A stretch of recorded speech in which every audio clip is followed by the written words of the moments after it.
سیرت مصطفیٰ صلی اللہ علیہ وآلہ وسلم کی قسط نمبر 17 کا آج آغاز کیا جائے گا۔ قسط نمبر 17 میں نبی اکرم صلی اللہ علیہ وآلہ وسلم کے طائف وغیرہ کا سفر کا بیان ہوگا۔ مکہ والوں کی عناد اور سرکشی کو دیکھتے ہوئے جب حضور نبی رحمت صلی اللہ علیہ وآلہ وسلم کو ان لوگوں کے ایمان لانے سے مایوسی نظر آئی تو آپ نے تبلیغ اسلام کے لیے مکہ کے قریب و جوار کی بستیوں کا رخ کیا۔ چنانچہ اس سلسلہ میں آپ نے طائف کا بھی سفر فرمایا۔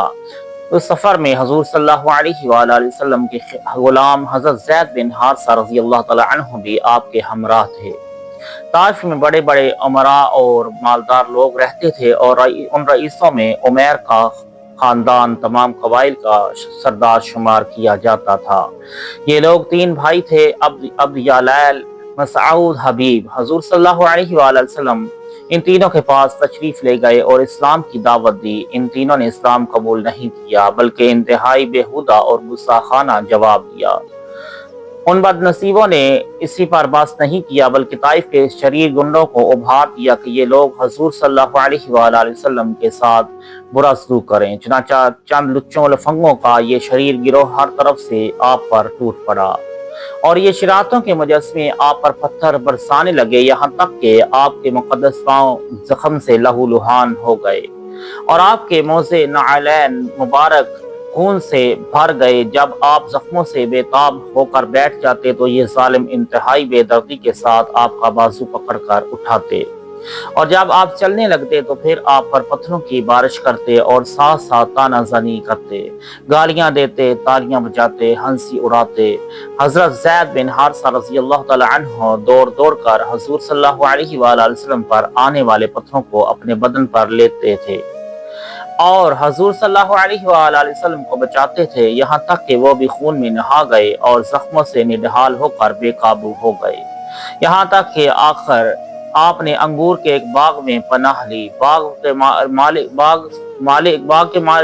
مکہ کے ایک مشہور کافر عتبہ بن ربی کا تھا۔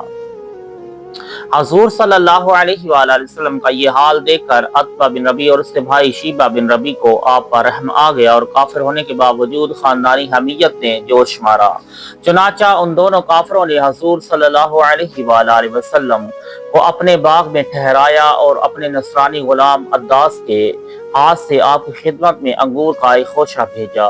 حضور نبی رحمت صلی اللہ علیہ وآلہ وسلم نے بسم اللہ پڑھ کر خوشہ کو ہاتھ لگایا تو عداس تعجب سے کہنے لگا کہ اس طرف کے لوگ تو یہ کلمہ نہیں بولا کرتے۔ حضور صلی اللہ علیہ وآلہ وسلم نے اس سے دریافت فرمایا کہ تمہارا وطن کہاں ہے؟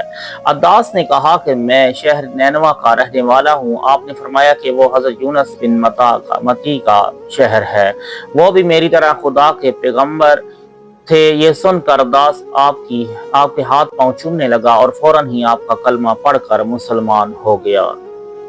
اسی سفر میں جب آپ مقام نخلہ میں تشریف فرما ہوئے اور رات کو نماز تہجد میں قرآن مجید پڑھ رہے تھے تو نصیبین کے جنوں کی ایک جماعت آپ کی خدمت میں حاضر ہوئی اور قرآن سن کر یہ سب جن مسلمان ہو گئے۔ جب ان جنوں نے لوٹ کر اپنی قوم کو بتایا تو مکہ مکرمہ میں جنوں کی جماعت نے فوج در فوج آ کر اسلام قبول کیا۔ چنانچہ قرآن مجید میں سورہ جن کی ابتدائی آیتوں میں خداوند عالم نے اس واقعہ کا تذکرہ فرمایا ہے۔ مقام نخلہ میں حضور صلی اللہ علیہ وآلہ وسلم نے چند دنوں تک قیام فرمایا، پھر آپ مقام حرا میں تشریف لائے اور قریش کے ایک ممتاز سردار مطعم بن عدی کے پاس یہ پیغام بھیجا کہ کیا تم مجھے اپنی پناہ میں لے سکتے ہو؟ عرب کا دستور تھا کہ جب کوئی شخص ان سے حمایت اور پناہ طلب کرتا تو وہ اگرچہ کتنا ہی بڑا دشمن کیوں نہ ہو وہ پناہ دینے سے انکار نہیں کر سکتے تھے۔ چنانچہ مطعم بن عدی نے حضور صلی اللہ علیہ وآلہ وسلم کو اپنی پناہ میں لے لیا اور اس نے اپنے بیٹے کو حکم دیا کہ تم لوگ ہتھیار لگا کر حرم میں جاؤ، اور مطعم بن عدی خود گھوڑے پر سوار ہو کر گیا اور حضور نبی رحمت صلی اللہ علیہ وآلہ وسلم کو اپنے ساتھ مکہ لایا اور حرم کعبہ میں اپنے ساتھ لے کر گیا اور مجمع عام میں اعلان کر دیا کہ میں نے محمد صلی اللہ علیہ وآلہ وسلم کو پناہ دے دی ہے۔ اس کے بعد حضور صلی اللہ علیہ وآلہ وسلم نے اطمینان کے ساتھ حجر اسود کو بوسہ دیا اور کعبہ کا طواف کر کے حرم میں نماز ادا کی، اور مطعم بن عدی اور اس کے بیٹوں نے تلواروں کے سائے میں آپ کو آپ کی دولت خانہ تک پہنچا دیا۔ اس سفر کے مدتوں بعد ایک مرتبہ ام المؤمنین حضرت عائشہ صدیقہ رضی اللہ تعالی عنہا نے حضور اقدس صلی اللہ علیہ وآلہ وسلم سے دریافت کیا کہ یا رسول اللہ، کیا جنگ احد کے دن سے بھی زیادہ سخت کوئی دن آپ پر گزرا ہے؟ تو آپ نے ارشاد فرمایا کہ ہاں اے عائشہ، وہ دن میرے لیے جنگ احد کے دن سے بھی زیادہ سخت تھا۔ جب میں نے طائف میں وہاں کے ایک سردار عبد یالیل کو اسلام کی دعوت دی، اس نے دعوت اسلام کو حقارت کے ساتھ ٹھکرا دیا اور اہل طائف نے بھی مجھ پر پتھراؤ کیا۔ میں اس رنج و غم میں سر جھکائے چلتا رہا، یہاں تک کہ مقام قرن صالب میں پہنچ کر میرے ہوش و حواس بجا ہوئے۔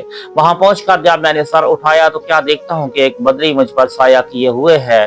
اس بادل میں سے حضرت جبرائیل علیہ السلام نے مجھے آواز دی اور کہا کہ اللہ تعالیٰ نے آپ کی قوم کا قول اور ان کا جواب سن لیا، اور اب آپ کی خدمت میں پہاڑوں کا فرشتہ حاضر ہے تاکہ وہ آپ کے حکم کی تعمیل کرے۔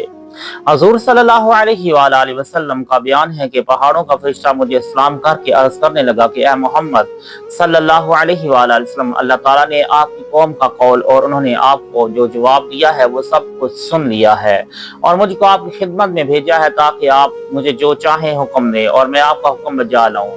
اگر آپ چاہتے ہیں کہ میں اکسبسین، ابو قبیس اور کعان دونوں پہاڑوں کو ان کفار پر الٹ دوں تو میں الٹ دیتا ہوں۔ یہ سن کر حضور نبی رحمت صلی اللہ علیہ وآلہ وسلم نے جواب دیا کہ نہیں، بلکہ میں امید کرتا ہوں کہ اللہ تعالیٰ ان کی نسلوں سے اپنے ایسے بندوں کو پیدا فرمائے گا جو صرف اللہ تعالیٰ ہی کی عبادت کریں گے اور شرک نہیں کریں گے۔ حضور نبی کریم صلی اللہ علیہ وآلہ وسلم کا طریقہ تھا کہ حج کے زمانے میں جب کہ دور دور کے عربی قبائل مکہ میں جمع ہوتے تھے تو حضور صلی اللہ علیہ وآلہ وسلم تمام قبائل میں دورہ فرما کر لوگوں کو اسلام کی دعوت دیتے تھے۔ اس طرح عرب میں جا بجا بہت سے میلے لگتے تھے جن میں دور دراز کے قبائل عرب جمع ہوتے تھے۔ ان میلوں میں بھی آپ تبلیغ اسلام کے لیے تشریف لے جاتے تھے۔ چنانچہ عکاظ، مجنہ، ذوالمجاز کے بڑے بڑے میلوں میں آپ نے قبائل عرب کے سامنے دعوت اسلام پیش فرمائی۔ عرب کے قبائل بنو عامر، محارب، فزارہ، غسان، مرہ، سلیم، ابس، نظر، کندہ، قلب، ازرا، ہزارمہ وغیرہ، ان سب مشہور قبائل کے سامنے آپ نے اسلام پیش فرمایا، مگر آپ کا چچا ابو لہب ہر جگہ آپ کے ساتھ ساتھ جاتا، اور جب آپ کسی قبیلے کے سامنے واز فرماتے تو ابو لہب چلا چلا کر یہ کہتا کہ یہ دین سے پھر گیا ہے، یہ جھوٹ کہتا ہے۔ قبیلہ بنو زحل بن شیبان کے پاس جب آپ تشریف لے گئے تو حضرت ابو بکر صدیق رضی اللہ تعالی عنہ بھی آپ کے ساتھ تھے۔ اس قبیلہ کا سردار مفروق آپ کی طرف متوجہ ہوا اور اس نے کہا کہ اے قریشی برادر، آپ لوگوں کے سامنے کون سا دین پیش کرتے ہیں؟ آپ نے فرمایا کہ خدا ایک ہے اور میں اس کا رسول ہوں۔ پھر آپ نے سورہ انعام کی چند آیاتیں تلاوت فرمائی۔ یہ سب لوگ آپ کی تقریر اور قرآنی آیتوں کی تاثیر سے انتہائی متاثر ہوئے، لیکن یہ کہا کہ ہم اپنے اس خاندان دین کو بھلا کر ایک دم کیسے چھوڑ سکتے ہیں جس پر ہم برسہ برس سے کاربند ہیں۔ اس کے علاوہ ہم ملک فارس کے بادشاہ کسریٰ کے زیر اثر اور رعایت میں ہیں، اور ہم یہ معاہدہ کر چکے ہیں کہ ہم بادشاہ کسریٰ کے سوا کسی اور کے زیر اثر نہیں رہیں گے۔ حضور صلی اللہ علیہ وآلہ وسلم نے ان لوگوں کی صاف گوئی کی تعریف فرمائی اور ارشاد فرمایا کہ خیر خدا اپنے دین کا حامی و ناصر اور معین و مددگار ہے۔